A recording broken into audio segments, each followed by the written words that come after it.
Nagpunsisok ang mga kandidato sa nagkadaing lugar sa Mindanao sa mga buhatan sa Commission on Elections niadtong Agosto 28 hangtod Setyembre 2 aron mo pasaka silang Certificate of Candidacy isip kapitan o kagawad sa ilang mga barangay. Samtang ang mga batanon nagpanunusab aron magtigi alang sa Sangguniang Kabataan Chairmanship o pagka-Sangguniang Kabataan Kagawad. Sumala sa giya sa Commission on Elections ug Department of Interior and Local Government human sa filing sa ang Certificate of Candidacy. Gitakda nga magsugod ang campaign period sa Oktubre 19 hangtod sa Oktubre 28 kay ang eleksyon gitakda sa Oktubre 30 gikan sa alas 7 sa buntag hangtod sa alas 3 sa hapon. Tuang gabi pa lang niadtong Agosto 28 gipakatag na sa Commission on Elections ang mga checkpoints ug dunay mga sundalo ug kapulisan aron masiguro nga hapsay ang election period. Kung balawd ang sundon, dili pa ang ngayan nga ang mga kandidato magbutang og mga tarpaulin og mga karatula kabahin sa ilang kandidatura hangtod nga dili moabot ang gitakdang adlaw o ang campaign period. Apan,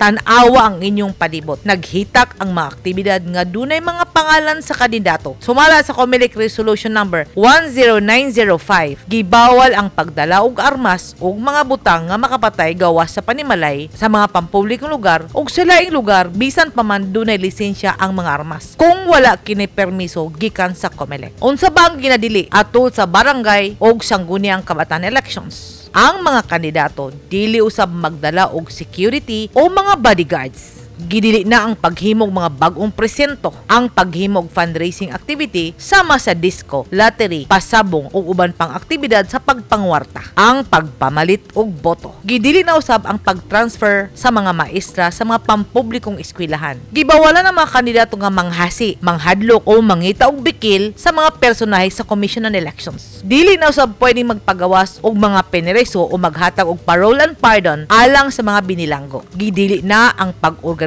sa grupo. Dili na usab pwedeng masuspended ang usa ka pinili nga opisyal. Ang election period kutob sa Nobyembre 29. Sa susamang takna usab ang adlaw nga magsumiter ang mga kandidato sa barangay ug Sangguniang Kabataan nga mosumiter sa ilang statements of contributions and expenditure kun susi. Sa Bangsamoro Autonomous Region in Muslim Mindanao, nagpadala na ang Philippine National Police Regional Command 12 o kapin 2,000 ka mga pulis aron masiguro nga hapsay ang piniray sa BARM. Sa sulod sa 7 ka adlaw, human nagsugod ang filing sa Certificate of Candidacy. Duha na ang namatay. Usa sa Midsayap, North Cotabato o usa sa probinsya sa Zamboanga, Sibugay. Dunay version ang kapulisan sa ilang kamatayon. Apan ang pamilya sa mga biktima nagbutyag nga ang ilang kalaban sa politika ang nagpapatay sa ilang minahal sa kinabuhi. Dinhi sa Davao Region, 47,637 ka individual ang misaka sa ilang kandidatura alang sa 1,162 ka mga barangay alang sa Sangguniang Kabataan Elections. Gisaysay ni Gay Innumerables, ang Assistant COMELEC Regional Director dinhi sa rehiyon, nga adunay 2,932 ka mga posisyon sa punong barangay, samtang 25,587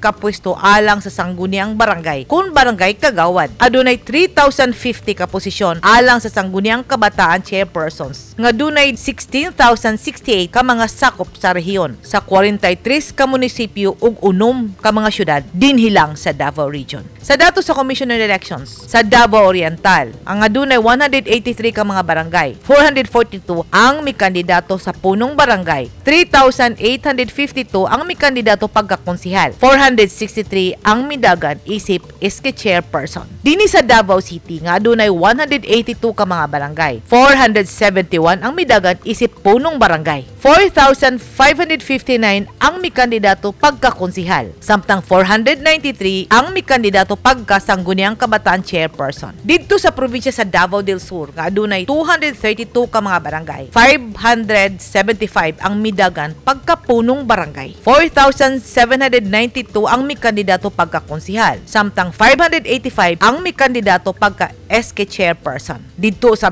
Davao Occidental, nga adunay 105 ka mga barangay, 261 ang midagan isip punong barangay, 2,059 ang mi kandidato pagka-konsyehal, samtang 276 ang midagan pagka-SK chairperson. Sa Davao del Norte, nga adunay 223 ka mga barangay, 602 ang midagan isip punong barangay, 5,236 ang mi kandidato pagka-konsyehal o 632 ang mi kandidato pagka-sangguniang kabataan chairperson. Samtang sa Davao de Oro, nga adunay 237 ka mga barangay, 581 ang midagan pagka-punong barangay, 5,079 ang mi kandidato pagka-konsyehal o 601 ang mi kandidato pagka-sangguniang kabataan chairperson. Kung atong tanawon ang mga numero, hastang daghana sa nanagan pagka-barangay kapitan, pagka-barangay kagawad o pagka-SK chairperson. Kung atong tanawon ang sweldo sa mga kapitan, dili man ingon ana kadako. Ang pinakatas siguro 26,000 o 30,000. Ug dunay nagdawat og 7,000 lang nga sweldo kada bulan kay ang ilang sweldo nag-agad sa bahin sa barangay sa Internal Revenue Allotment kon IRA nga karon gitawag na og NTA o National Tax Allotment. Nganong daghan man ang nanagan? Kini ba tungod kay gusto nilang manerbisyo? Kini ba kay gusto nila og gahom kon power? Kini ba kay gusto nilang mudako ang ilang negosyo o ang negosyo sa ilang pamilya? O dili ba ka gusto nilang mangwarta pinaagi sa mga proyekto o programa sa ilang mga barangay? Dunay panultihon, mapordoy man ang mga negosyante pero walay gobyerno nga babangkarote o mabankrupt. Bisan pa og mga kurakot ang nagdala niini. Karon mga botante, himulbuli ang mga nanagan, dawat mog sardinas, noodles o bugas kay inyo kanang kwarta. Edith Kaduayan, News 10 Philippines.